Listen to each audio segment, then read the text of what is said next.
I received a BMW for Christmas from my DIL. I thought it was an act of generosity, but when I took it in for a routine service, the mechanic asked me with a trembling voice, "Ma'am, who gave you this gift?" When I answered, he fell to his knees and said, "Do not drive it. What I found in the chassis shouldn't be there. I'm glad to have you here. Follow my story until the end and comment the city you're watching from, so I can see how far my story has reached. My name is Judith, and at 62 years old, I thought I'd seen enough of life to recognize when something felt wrong. I was mistaken." Christmas morning arrived with the same bitter cold that had been settling over our small Ohio town for weeks. I'd been living alone in my modest two-bedroom house since my husband Robert passed 3 years ago, and holidays had become quiet, predictable affairs. A cup of coffee, some toast, maybe a phone call from my son Seth if I was lucky. But this Christmas was different. I was still in my robe, barely awake, when I heard car doors slamming outside. Through my kitchen window, I could see Seth's familiar figure walking toward my front door, but he wasn't alone. Ever, my daughter-in-law, was with him, and behind them was something that made my coffee mug freeze halfway to my lips. A gleaming silver BMW sat in my driveway, so new it still had the dealer plates. The doorbell rang, and I could hear Ever's voice through the door, unnaturally bright and cheerful. "Merry Christmas, Mom Judith. We have a surprise for you." When I opened the door, Seth stood there with an expression I couldn't quite read. He'd always been my quiet boy, thoughtful and reserved. But there was something different about him today. His eyes wouldn't meet mine, and his smile seemed forced, like he was following a script he hadn't written. Ever, on the other hand, was practically vibrating with excitement. Her bleached blonde hair was perfectly styled despite the early hour, and she was wearing one of those expensive coats that cost more than my monthly grocery budget. She'd always been particular about appearances, but today she seemed almost manic. "Surprise," she squealed, throwing her arms around me in a hug that felt more like a performance than genuine affection. "We got you something very special this year." I looked between them, confused. Seth and Ever had been married for 8 years, and our relationship had always been complicated. She'd made it clear from the beginning that she thought Seth could do better than having a working-class mother from a small town. Christmas gifts between us were typically perfunctory: a scented candle, a gift card to a restaurant I'd never visit. "What's going on?" I asked, pulling my robe tighter against the cold. Ever grabbed my hand, her grip surprisingly firm. "Come see? You're going to love it." She practically dragged me out to the driveway, Seth following silently behind. The BMW was beautiful, I had to admit. The kind of car I'd seen in magazines but never imagined owning. The leather interior was visible through the windows, and everything about it screamed luxury. "It's yours," Ever announced, dangling a set of keys in front of my face. "Your very own BMW. We thought it was time you had something nice, something reliable. No more worrying about that old Honda breaking down."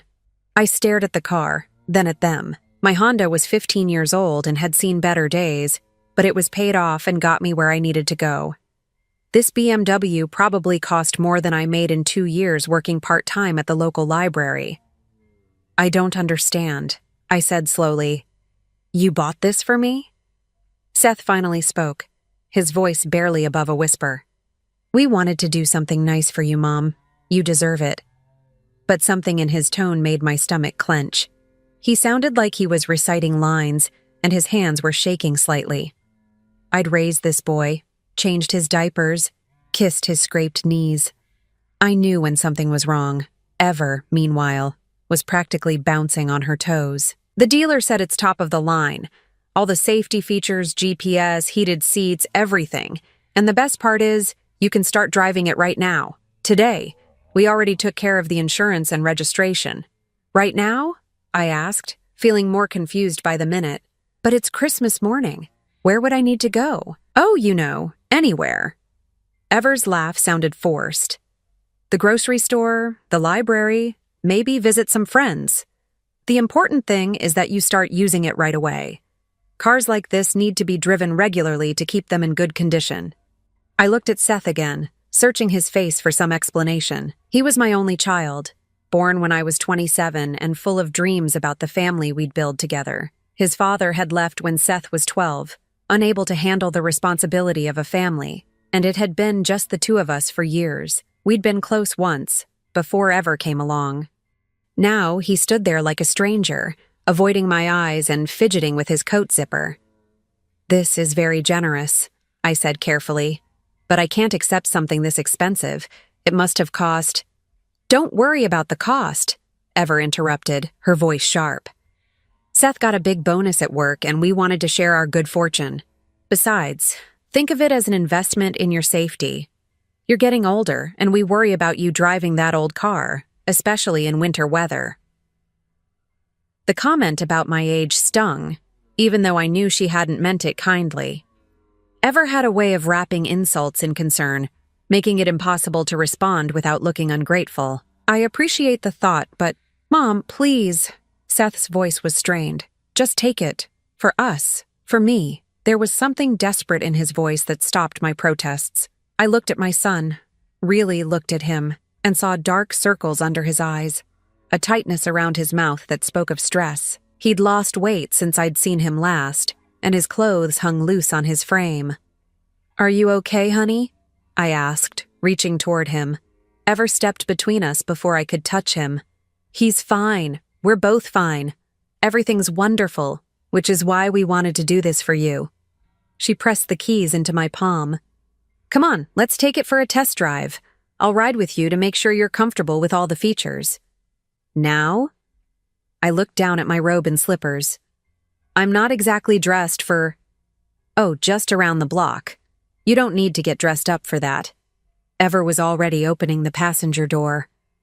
"Come on, it'll be fun." Something about her insistence made alarm bells ring in my head. Why was it so important that I drive the car immediately? Why couldn't this wait until I was properly dressed, until I'd had time to process this overwhelming gift? "I think I'd rather wait," I said firmly. "Maybe after breakfast when I've had a chance to—" "Nonsense." Ever's voice had an edge now, though she was still smiling. "The sooner you start driving it, the sooner you'll feel comfortable. Trust me, once you experience how smooth it rides, you'll never want to drive anything else." Seth cleared his throat. "Maybe we should let Mom decide when she wants to—" "Seth." Ever's tone was sharp enough to cut glass. "We discussed this. The car needs to be driven regularly, especially in this weather. The longer it sits, the more problems it could develop." I watched this exchange with growing unease. There was clearly some tension between them about this gift, and I was starting to feel like a pawn in whatever game they were playing. "Look," I said, "I really appreciate this, but I need some time to think. This is a huge gift, and I'm not sure I can accept—" "You have to accept it." The words burst out of Ever with startling intensity. She immediately tried to cover with a laugh.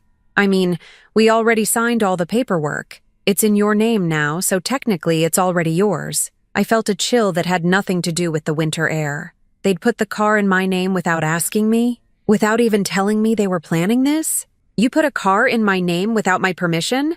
I asked, my voice getting stronger. Ever waved dismissively. "It's a gift.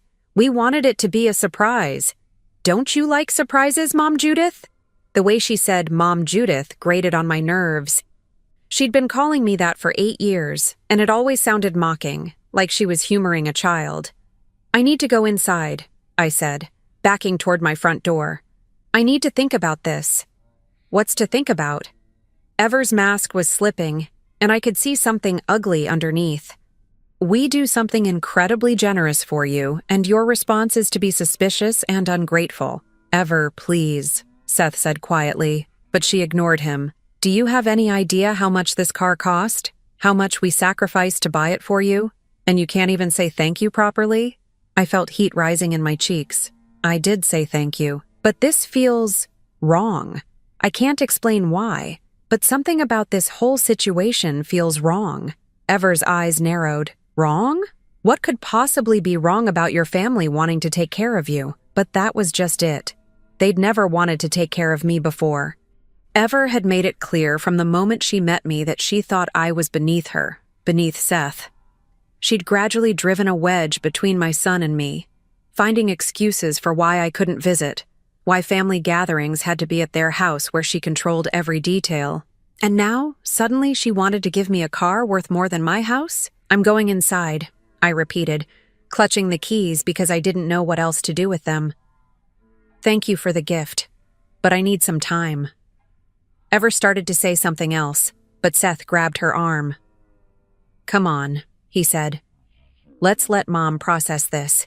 As they walked back to their car, I heard Ever hissing at Seth in a voice she thought I couldn't hear. This isn't going according to plan. She was supposed to be excited, supposed to want to drive it immediately. Plan? What kind of plan involved surprising someone with a car and insisting they drive it right away? I stood in my doorway, watching them drive away, the silver BMW sitting in my driveway like a beautiful threat. The keys felt heavy in my hand, and I couldn't shake the feeling that accepting this gift would be the biggest mistake of my life. What I didn't know was just how right that instinct would prove to be. For 3 weeks, the BMW sat in my driveway like a sleeping predator. Every morning when I opened my curtains, there it was, gleaming silver in the winter light. A constant reminder of that strange Christmas morning. I'd driven it exactly once, a short trip to the grocery store that left me more unsettled than before. The car was too quiet, too smooth, too perfect. Everything about it felt wrong in my hands, like I was wearing someone else's clothes that didn't quite fit. Seth had called twice to ask how I was enjoying my new ride, his voice still carrying that strained quality I couldn't shake from my mind. Ever had called 4 times, her questions increasingly pointed.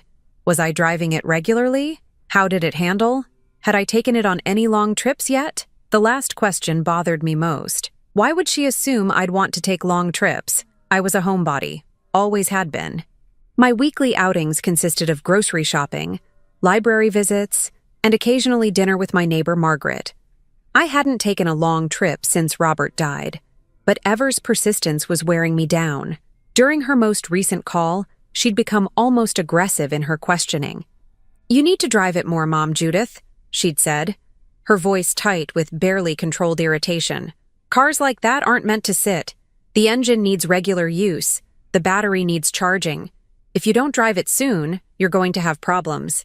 What kind of problems? I'd asked. Expensive problems. The kind that void warranties and cost thousands to fix. Something about the way she said it made my skin crawl. It sounded less like helpful advice and more like a threat. That's what finally drove me to Tom's garage on that gray February morning. Not concern for the car's mechanical health, but a growing need to understand what I was dealing with. Tom Morrison had been fixing cars in our town for 35 years. He'd worked on my Honda since I bought it, always honest about what needed fixing and what could wait. If anyone could tell me whether Ever's warnings about the BMW were legitimate, it would be Tom. His garage sat on the edge of town, a rectangular building that had seen better days but housed some of the most reliable automotive expertise in 3 counties. The waiting room smelled like coffee and motor oil, with mismatched chairs and magazines from the previous decade. Tom emerged from the garage bay, wiping his hands on a rag, his weathered face creasing into a smile when he saw me. He was probably close to my age, with silver hair and the kind of steady presence that came from decades of solving other people's problems. Judith, haven't seen you in a while. How's the Honda treating you? Actually, I said, feeling oddly guilty, I'm not here about the Honda. I have a new car I'd like you to look at. Just a routine check, oil change, that sort of thing. Tom raised an eyebrow. New car?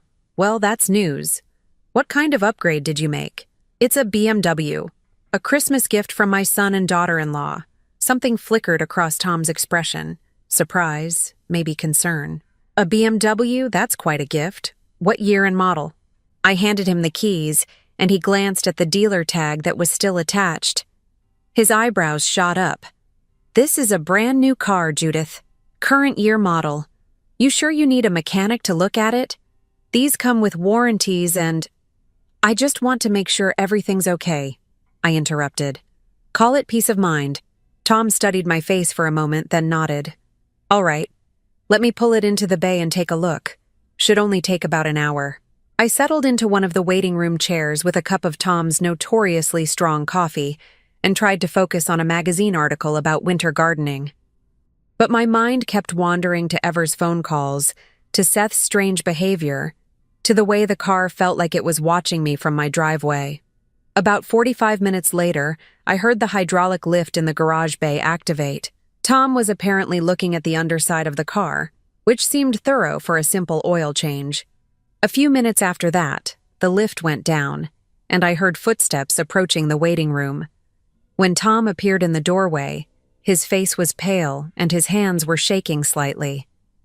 "Judith," he said, his voice careful and controlled, "I need to ask you something, and I need you to answer me honestly. Who exactly gave you this car?" The tone of his voice made my stomach clench. "My son Seth and his wife Ever. Why? Is something wrong?" Tom looked around the empty waiting room, then pulled up a chair directly across from me, leaning forward with his elbows on his knees.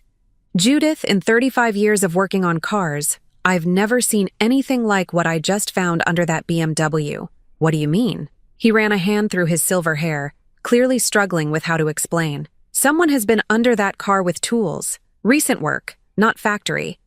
Someone who knew exactly what they were doing, and they didn't do it to make the car run better." My coffee cup rattled against the saucer as I set it down with trembling hands. "I don't understand. What kind of work?" Tom was quiet for a long moment, staring at his hands. When he looked up, his eyes were filled with something I'd never seen there before. Fear. "Judith, do you have any reason to believe that someone might want to hurt you?" The question hit me like a physical blow. "Hurt me? What are you talking about?" "The brake lines have been scored, not cut, but weakened so they'll fail gradually. The steering linkage has been altered in a way that would cause loss of control at highway speeds.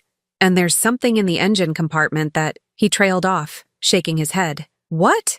I demanded, my voice rising. "What's in the engine compartment?" "A device I've never seen before, but it's clearly not factory equipment.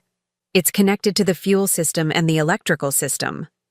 I'm not sure what it does, but I can tell you what it's designed to look like when it's done. An accident." The room seemed to tilt around me. "Are you saying someone tried to sabotage the car?"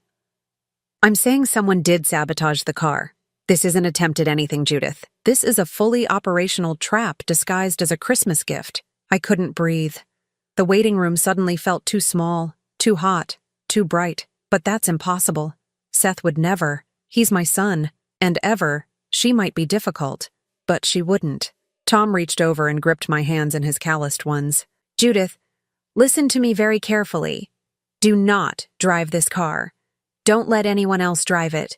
Don't even start the engine.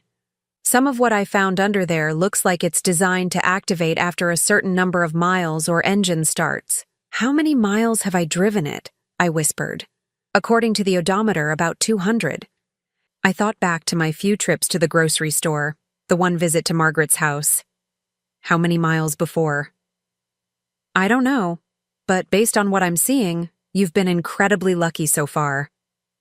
My mind was reeling. "What do I do? Call the police?" "That would be my recommendation. But first, I think we should document everything I found. Take pictures, maybe get a second opinion from another mechanic." Tom stood up, but I grabbed his arm. "Wait, you said someone who knew exactly what they were doing did this. What does that mean?" He sighed heavily. "Judith, what I found under your car isn't the work of some amateur who watched a few YouTube videos. This was done by someone with serious mechanical knowledge, someone who understood exactly how to make a car fail in ways that would look accidental." "Does Seth know about cars?" I asked, though I already knew the answer. Seth had never shown any interest in mechanical things. He could barely change his own oil. "Not that I've ever seen." "But that doesn't mean he doesn't know someone who does." The implication hit me like ice water. If Seth wasn't capable of doing this himself, then either he'd hired someone to do it or— "Ever," I breathed. "Ever's father owns an auto repair shop in Cleveland. She grew up around cars." Tom's expression grew even more grim. "That would explain the skill level I'm seeing. Judith, whoever did this knew exactly what they were doing, and they knew how to make it look like mechanical failure rather than sabotage." I felt tears starting to burn behind my eyes. Why would they want to hurt me? I know Ever doesn't like me much, but this is attempted murder, Tom said bluntly. There's no other way to describe it.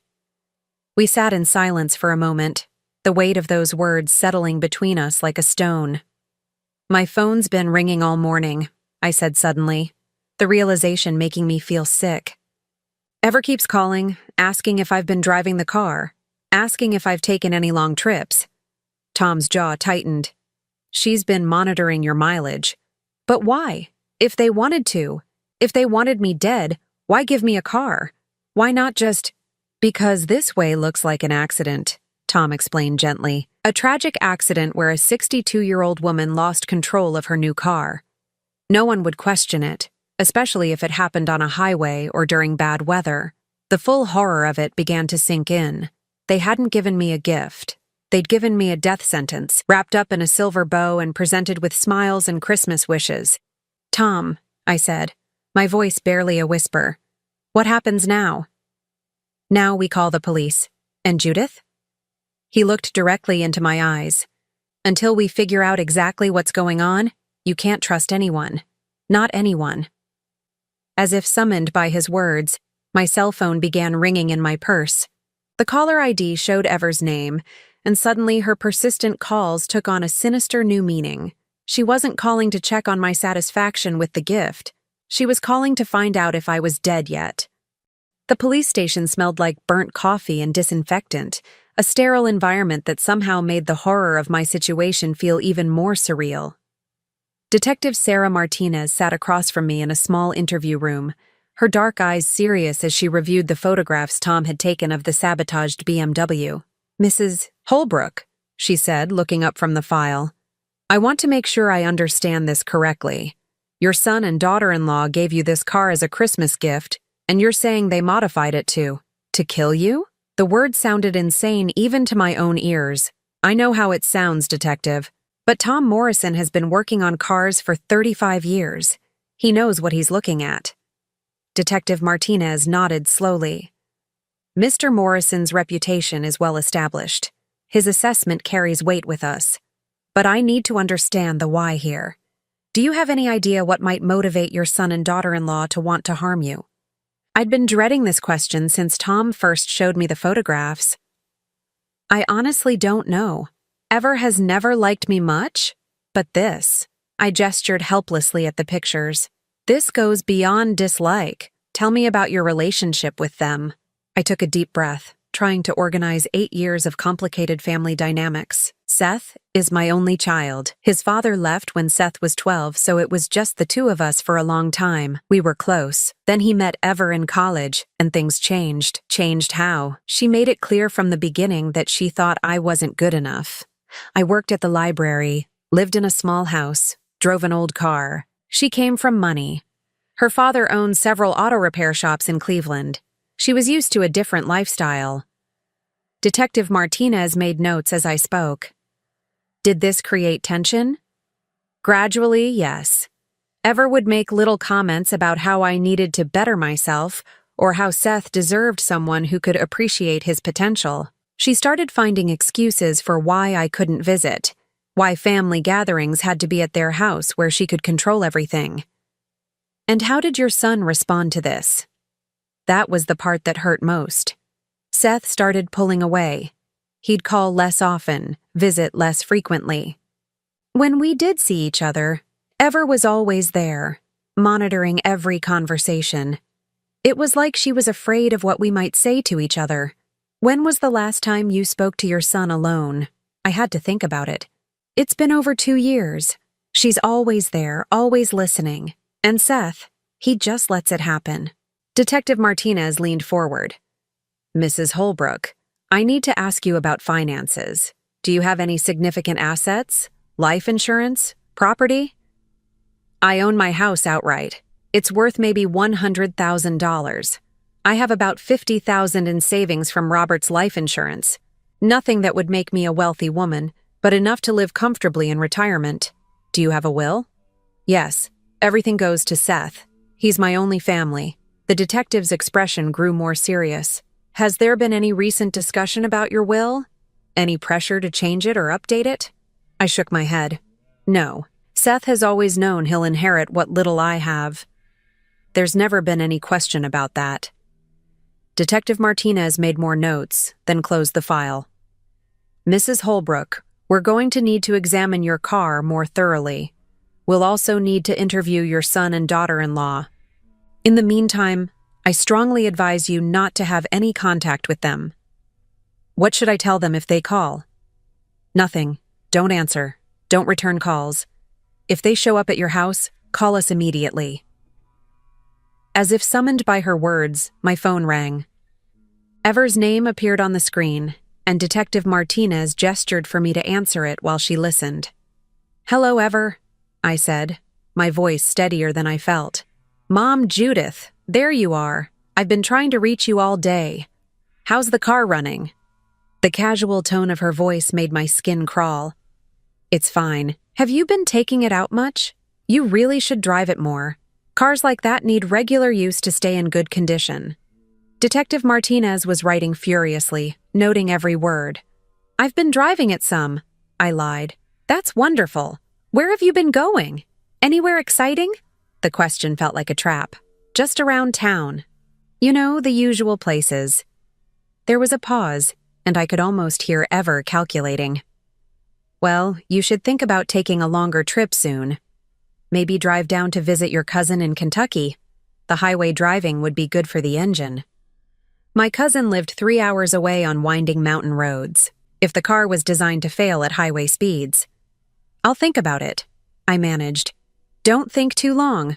Cars like that need to be driven, not babied. Promise me you'll take it on a real trip soon?" "I promise," I said, the lie tasting bitter. "Wonderful. I'll talk to you soon. Love you." She hung up before I could respond, which was probably for the best since I couldn't have managed to say those words back. Detective Martinez looked at me grimly. "She's definitely monitoring your driving patterns. The pressure to take highway trips. The emphasis on longer distances. It all fits with what our forensics team is finding." "What exactly did they find?" She hesitated, then seemed to decide I had a right to know. "The device in your engine compartment is a sophisticated piece of equipment. It's designed to activate after a specific number of engine starts or when the car reaches certain sustained speeds. Once activated, it would cause multiple system failures simultaneously." I felt sick. "How many engine starts?" "Based on the settings, approximately 50. You've started the car 43 times. 7 starts.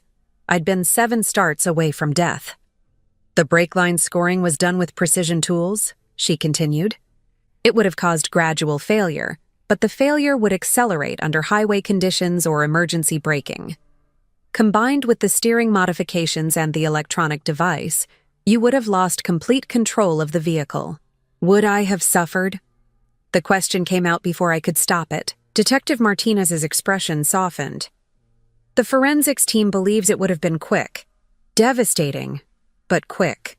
Small comfort, but I supposed it was something. Detective, what happens now?" "We continue our investigation.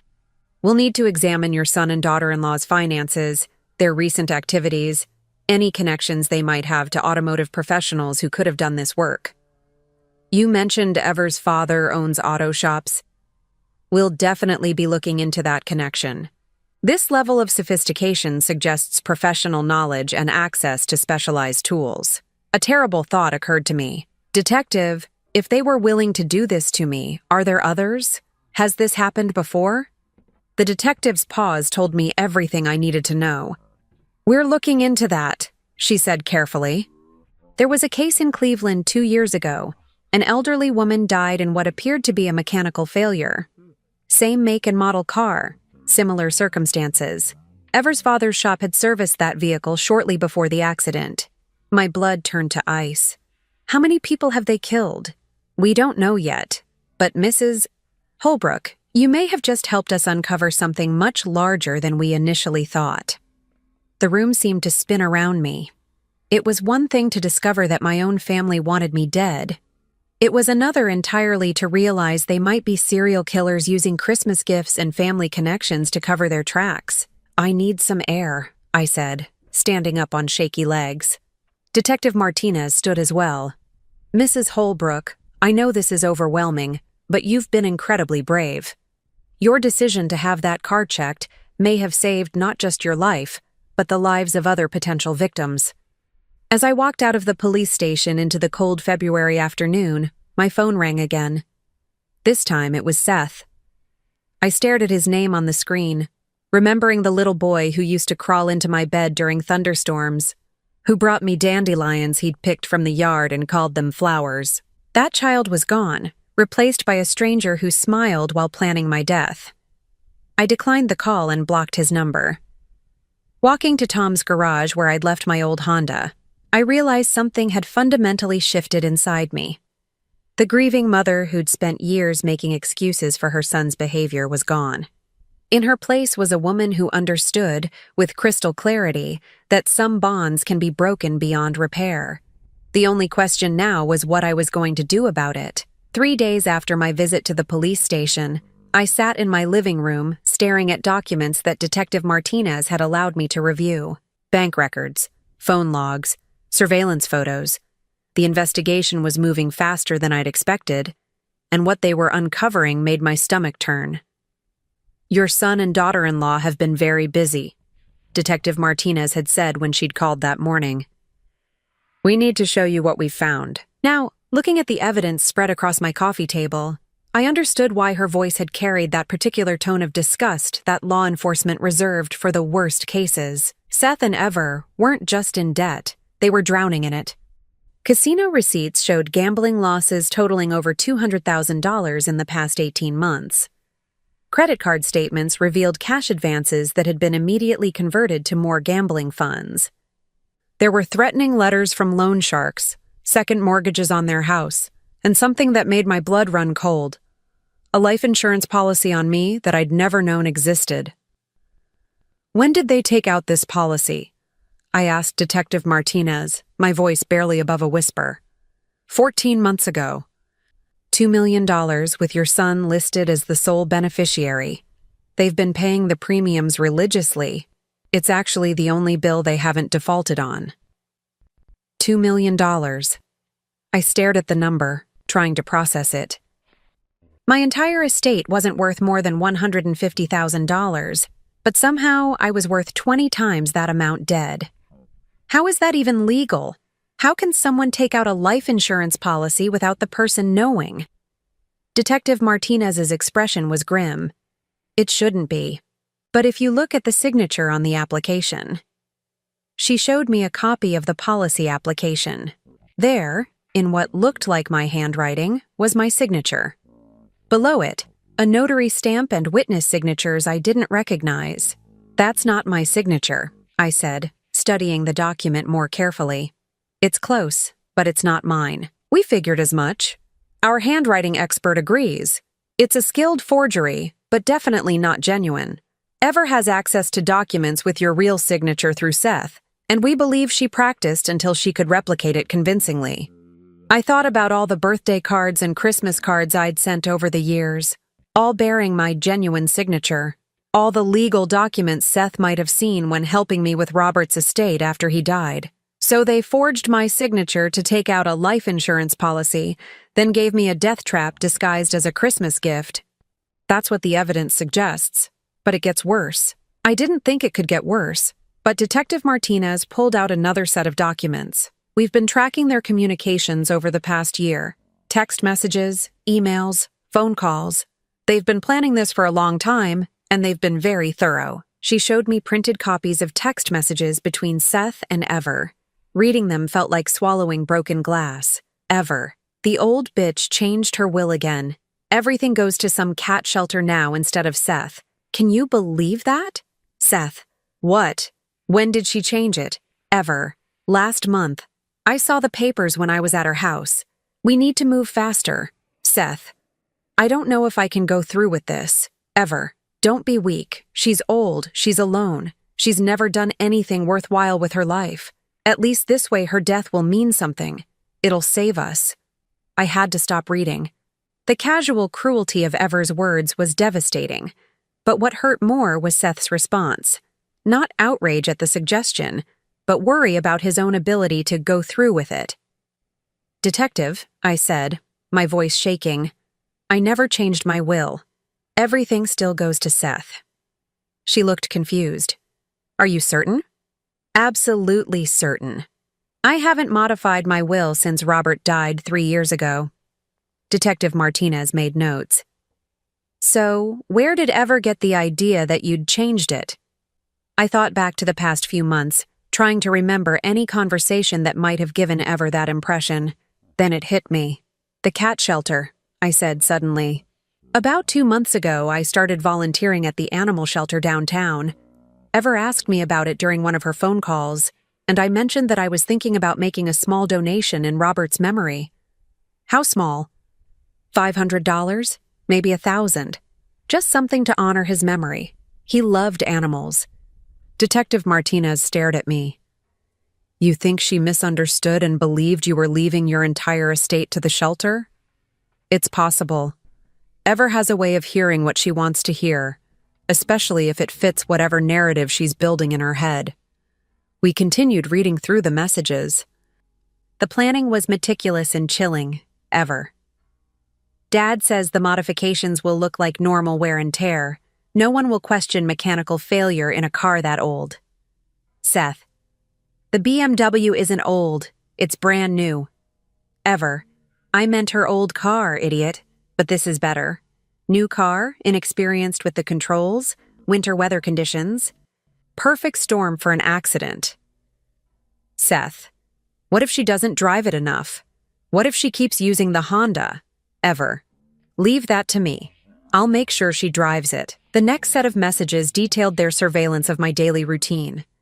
They'd been watching me for weeks, noting when I left the house, where I went, what routes I took.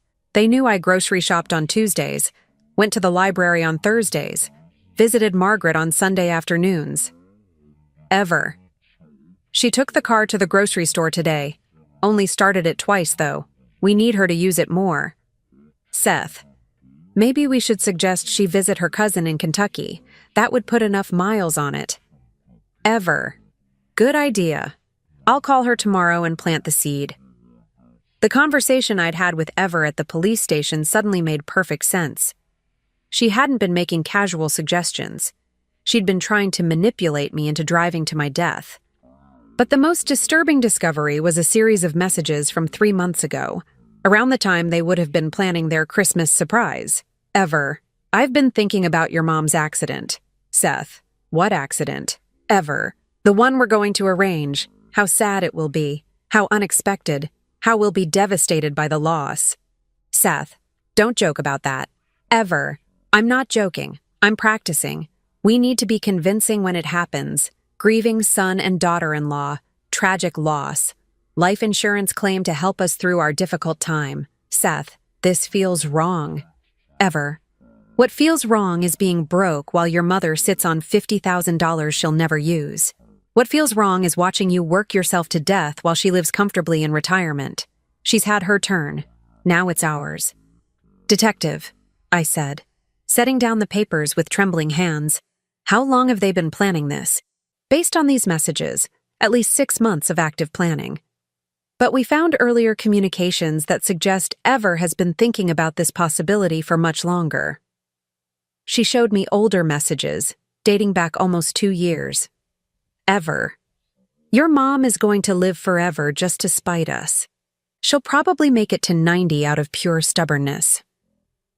Seth. Don't say things like that. Ever.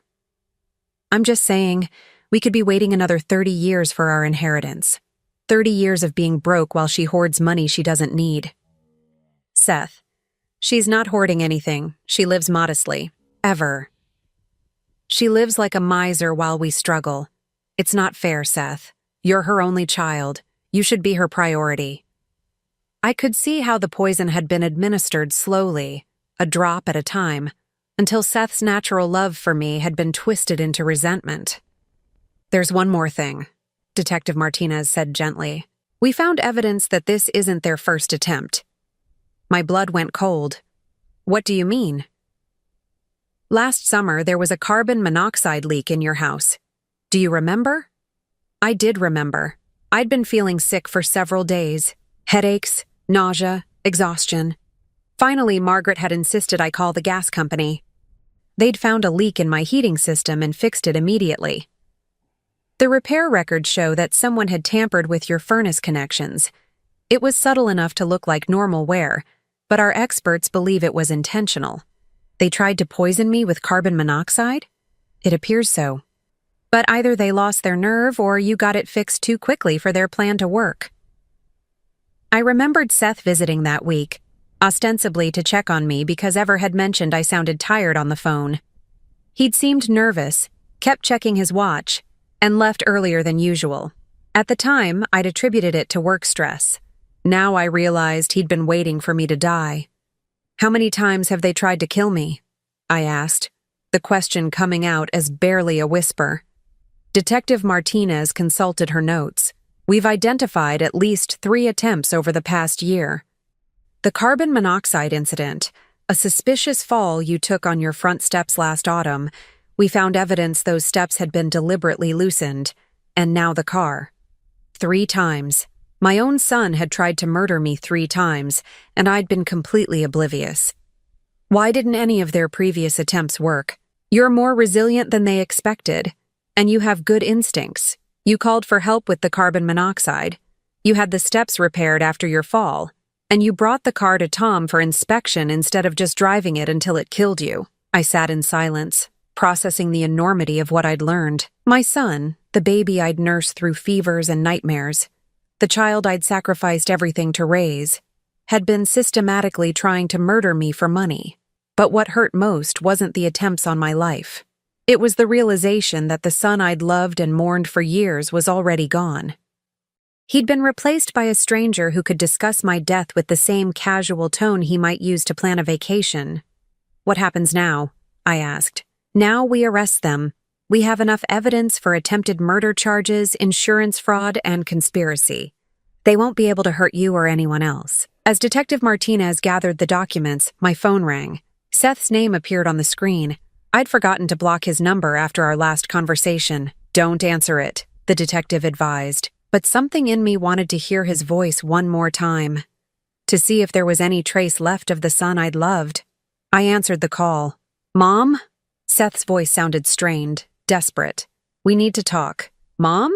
Seth's voice cracked through the phone, and for a moment he sounded like the frightened little boy who used to call for me during thunderstorms. "We need to talk." Detective Martinez was shaking her head frantically, mouthing, "Hang up," but something in Seth's tone made me pause.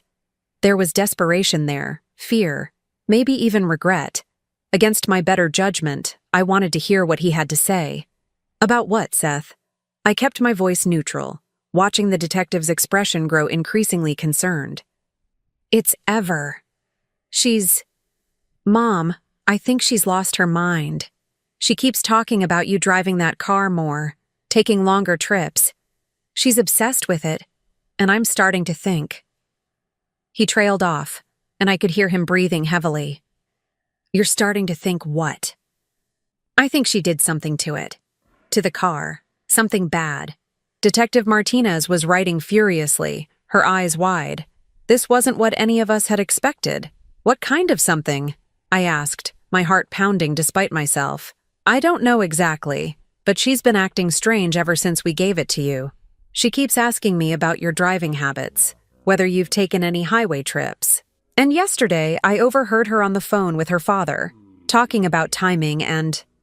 Mom, I think she's trying to hurt you." The performance was Oscar-worthy. If I hadn't seen the text messages with my own eyes, I might have believed him. But I had seen them. I knew he was just as guilty as ever, just as calculating, just as willing to watch me die for money. That's a serious accusation, Seth. I know it sounds crazy, but I'm scared.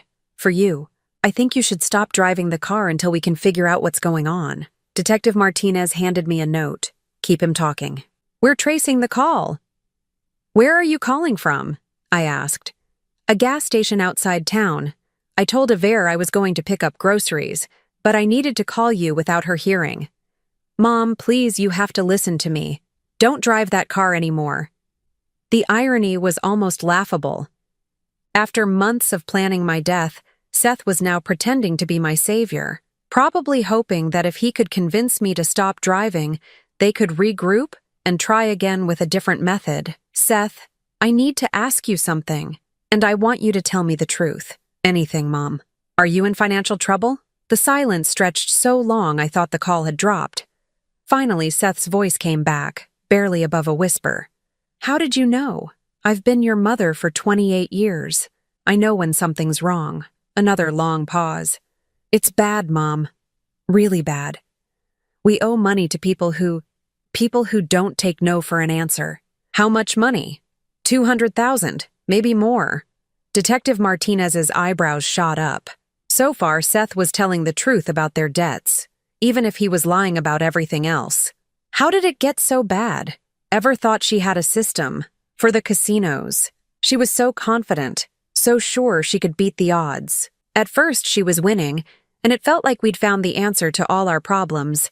But then the house always wins. I finished. Yeah. And when we started losing, she said we just needed to bet bigger to win back what we'd lost. It became this horrible cycle, and before I knew it, we'd mortgaged everything and it still wasn't enough. I could hear the genuine anguish in his voice, and despite everything I knew about his involvement in the murder plot, a small part of me still ached for the son I'd raised. But that didn't change what he'd done. Seth, why didn't you come to me? You know I would have helped if I could. Ever said you'd just lecture us about being irresponsible. She said you'd make us feel worse about ourselves, and we were already drowning in guilt and shame. Another expertly crafted lie. Based on the text messages I'd seen, Ever had actively discouraged Seth from asking me for help, preferring the insurance money solution to any form of assistance that would keep me alive. So, what are you going to do now? I asked. I don't know. Maybe declare bankruptcy. Try to start over, but Mom, right now I'm more worried about you. Please promise me you won't drive that car until we can have it checked by a mechanic. What kind of mechanic did you have in mind? Not Ever's father, Seth said quickly. Someone independent. Someone who doesn't know our family. Detective Martinez wrote another note. He's trying to control the investigation. Of course he was. If I took the car to a mechanic of their choosing, they could either ensure the sabotage wasn't discovered, or they could claim ignorance if it was found. Either way, they'd have plausible deniability. Seth, I have a question about the car. What kind of question? How did you afford it? A new BMW costs at least $40,000. If you're in debt for $200,000, where did the money come from? The silence told me I'd caught him off guard. When he finally spoke, his voice was careful, measured. Ever's father gave us a deal. A really good deal. What kind of deal? He had it on his lot for months. Couldn't sell it because of some cosmetic damage. He let us have it for practically nothing in exchange for fixing the bodywork. Another lie, and not even a good one. I'd seen the car. There was no evidence of any bodywork, and it was clearly brand new, not a lot vehicle that had been sitting unsold. That was generous of him. Yeah, he's been really supportive during our rough patch. I bet he had been. Supportive enough to help sabotage a car for his daughter's murder plot. Seth, I want you to come home. Tonight. We need to talk about this face to face. I can't. Ever's expecting me back, and if I'm gone too long, she'll get suspicious. Suspicious of what? Of me talking to you. She doesn't like it when we have conversations without her being involved. That much, at least, was probably true. Ever had spent years ensuring she was present for every interaction between Seth and me, controlling the narrative and preventing any genuine communication. Then bring her with you? Absolutely not. Mom, you don't understand how unstable she's become. I'm genuinely afraid of what she might do if she feels cornered. Detective Martinez handed me another note. We have enough. Tell him you'll stop driving the car. All right, Seth. I'll stop driving the BMW until we can figure out what's going on. Thank you. God, thank you. I was so scared something would happen to you. The relief in his voice sounded genuine, which made his deception even more chilling. He was either a sociopath or the world's best actor. Will you call me tomorrow to check in? Of course. And Mom? I love you. I know things have been complicated between us, but you're still my mother, and I don't want anything to happen to you. After I hung up, Detective Martinez and I sat in silence for several moments. What do you think? She finally asked. I think he's trying to play both sides, I said. He wants to distance himself from Ever's actions while still maintaining the possibility that I might die in some other accident that he can claim ignorance about. The call was traced to a location 3 blocks from their house. He's not at a gas station. He's at a payphone outside a convenience store. I wasn't surprised. Everything about the conversation had been carefully orchestrated, probably with Ever's input. What happens now? Now we let them think their new strategy is working while we finish building our case. We want to catch them in the act of planning their next attempt. The detective gathered her papers and prepared to leave, but I stopped her. Detective, I want to make one thing clear. When you arrest them, I want to be there. She looked surprised. Mrs. Holbrook, I understand your anger, but family confrontations can become volatile.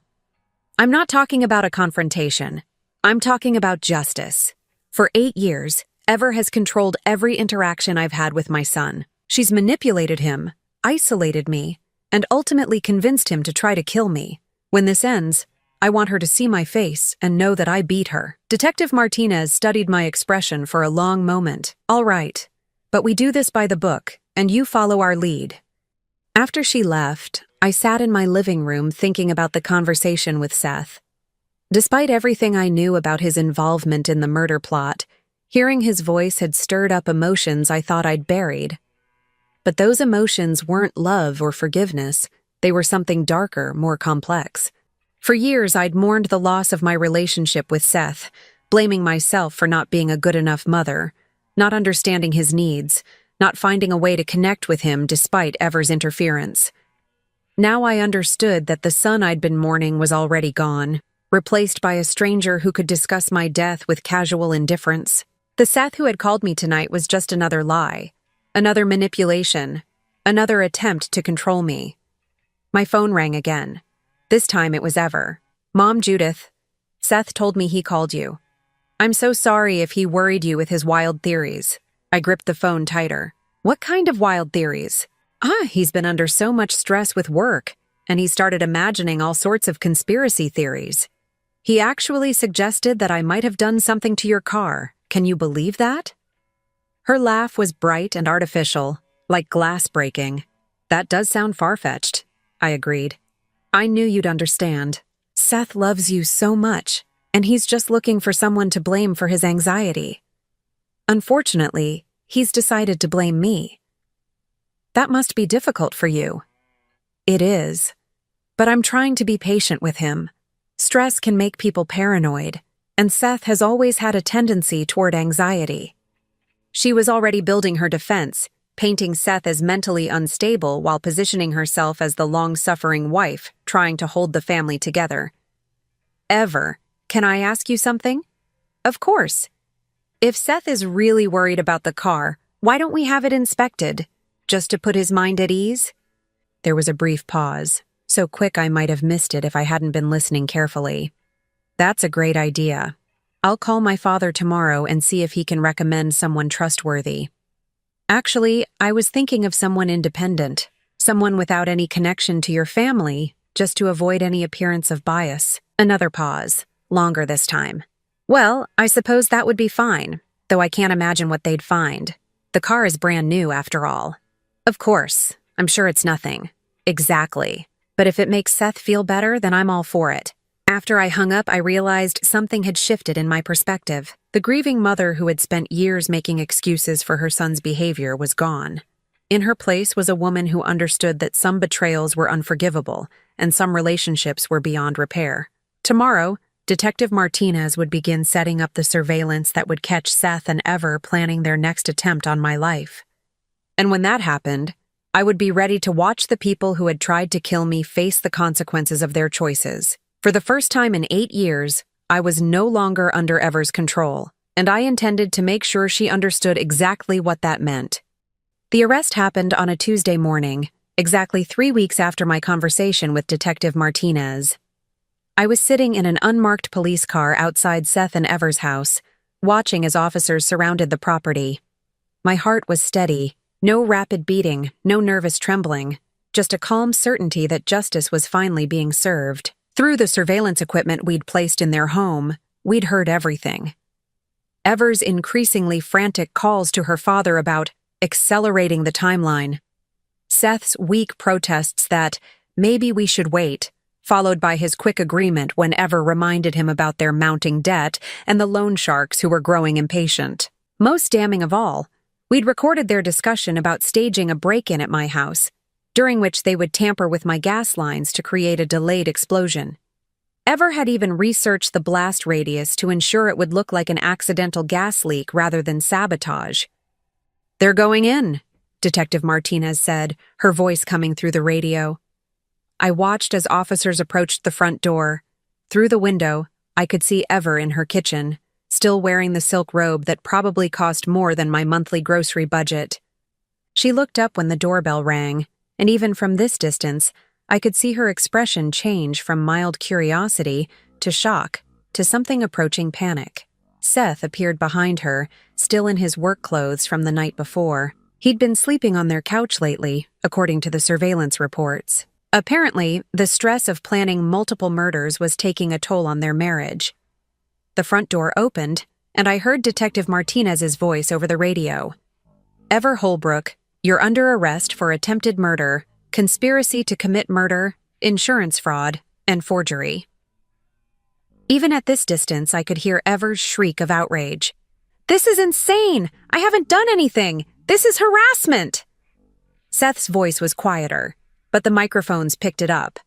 "How did you know?" That single question confirmed his guilt more clearly than any evidence we'd collected. Not, "What are you talking about, Your Honor? There must be some mistake." Just, "How did you know?" 20 minutes later, they were both in handcuffs, being led to separate police cars. Ever was still protesting, still claiming innocence, still trying to manipulate the situation. Seth walked in silence, his head down, the weight of his choices finally settling on his shoulders. As they drove past our surveillance car, Ever turned and looked directly at me through the tinted window. She couldn't see me, but something in her expression suggested she knew I was there. Her face was twisted with a rage so pure it was almost frightening. Seth didn't look.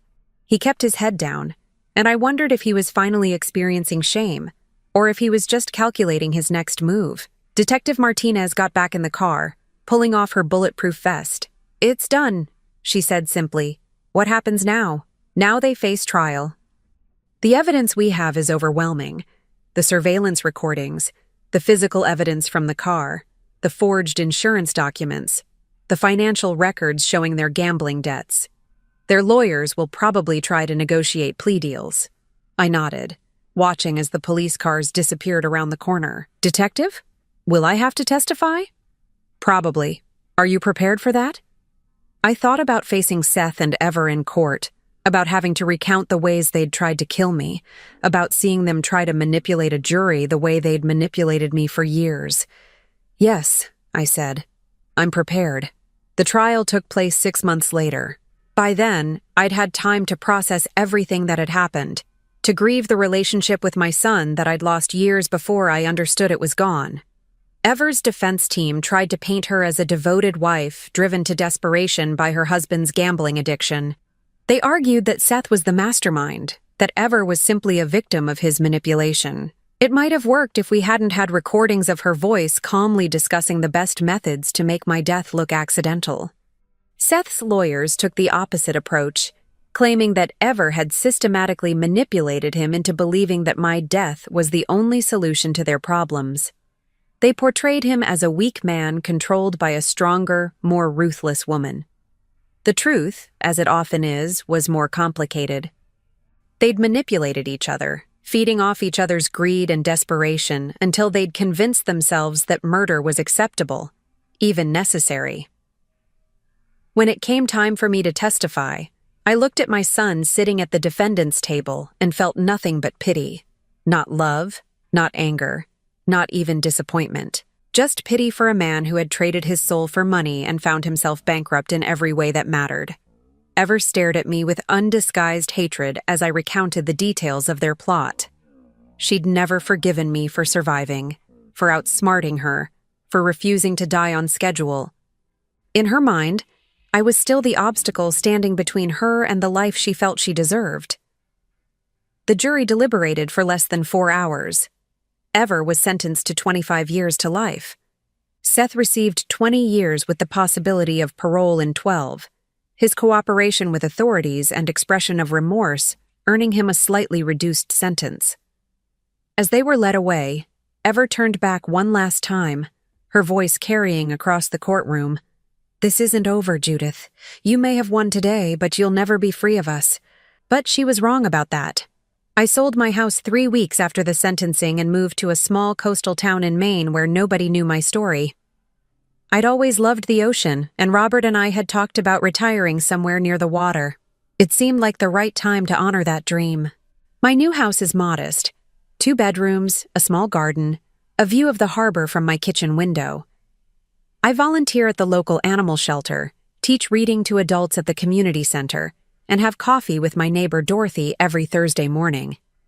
I don't think about Seth and Ever every day anymore. Sometimes weeks pass without them crossing my mind. When they do, it's not with anger or sadness, but with a kind of distant amazement that I survived their attempts to destroy me. The life insurance policy they'd taken out in my name was voided due to fraud, and I used the modest settlement from the insurance company's apology to help other elderly people who'd been victims of financial exploitation. It felt right, turning their greed into something that could help others. 6 months ago, I received a letter from Seth. He's eligible for parole in 8 years, and he wanted to apologize, to explain, to somehow rebuild the relationship we'd lost. The letter was 3 pages long, filled with the kind of psychological insights that suggested he'd been through extensive therapy in prison. I read it once, then threw it away. Not out of anger, but out of understanding. The person who wrote that letter was a stranger to me, just as the person who'd planned my death had been. Whatever relationship we'd once had died long before I learned about the sabotaged car. Some people might call that cold or unforgiving. I call it peaceful. Yesterday, while walking along the beach near my house, I found a piece of sea glass. Smooth, green, beautiful in its transformation from something broken into something whole again. I brought it home and placed it on my windowsill, where it catches the morning light and throws tiny rainbows across my kitchen wall. It's a good metaphor for what I've become. The sharp edges of anger and betrayal have been worn smooth by time and distance. I'm not the same woman who stood in her driveway on Christmas morning, confused by an expensive gift from family members who'd never shown her such generosity before. That woman was naive, desperate for love from people who saw her only as an obstacle to overcome.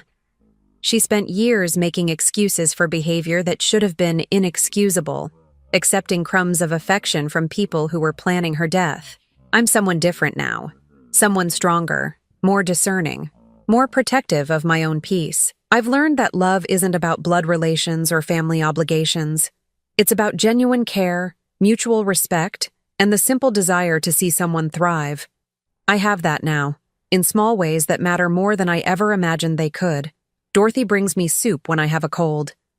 The teenagers at the animal shelter light up when they see me coming. The adults in my literacy class thank me for helping them discover the joy of reading. These connections aren't complicated by history or manipulation or hidden agendas. They're clean, honest, and freely given. They're what love actually looks like when it's not poisoned by selfish motives. This morning, I woke up to sunlight streaming through my bedroom window and the sound of seagulls calling to each other over the harbor. My first thought wasn't about what threats the day might bring or who might be trying to hurt me. It was simply gratitude for being alive to see another beautiful day. That's what true freedom feels like. Not the absence of problems, but the absence of fear. For the first time in my 63 years, I'm exactly where I belong, surrounded by people who value me for who I am rather than what I can give them. Seth and Ever tried to end my story with a rigged car and a forged insurance policy. Instead, they gave me the greatest gift they could have given: They freed me from the toxic family bonds that had been slowly strangling the life out of me for years. I'm grateful for that liberation, even as I mourn the cost it took to achieve it. Sometimes the most loving thing you can do is walk away from people who are determined to destroy you, even if those people share your DNA. Sometimes the family you choose is more real than the family you were born into. As I sit here in my sunlit kitchen, watching the waves roll in beyond my garden, I know with absolute certainty that I made the right choice. I chose life, not just survival, but genuine, joyful, peaceful life. And for the first time in decades, that life is entirely my own. Now I'm curious about you who listened to my story. What would you do if you were in my place? Have you ever been through something similar? Comment below. And meanwhile, I'm leaving on the final screen 2 other stories that are channel favorites, and they will definitely surprise you. Thank you for watching until here.